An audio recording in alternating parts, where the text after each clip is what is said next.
Это ограбление века. Представьте себе, Эрмитажда bir картина жоголгондо кандай болду эле? Луврда bir кичинекей, Луврда bir Францияда bir кичинекей bir барак жоголгондо кандай скандал болду эле? Бул деген бесценный реликвия, бул деген бесценный мындай bir мамле, бул мамлекеттин ошо кадыр баркына шектелтирип атат деп. Элестеткиле мына сактарга тиешелүү наконечники жоголду. Это кандай акчага аны сатылды? Понятно, куда это делать. Кинжал деген нерсе кандай баасы жок. Берки эми ордендерди айтпай эле коеюн, ордендерди, Ленин ордендерди.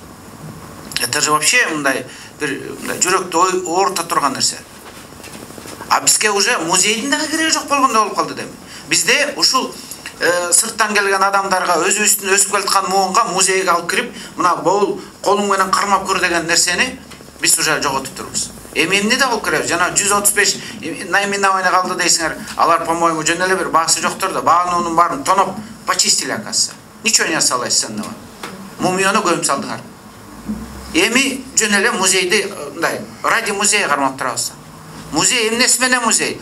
Эч жерде жок, уникальный бир нерсе болгондо музей дейт да, туурабы? А так в чём суть музея, если ничего там нет?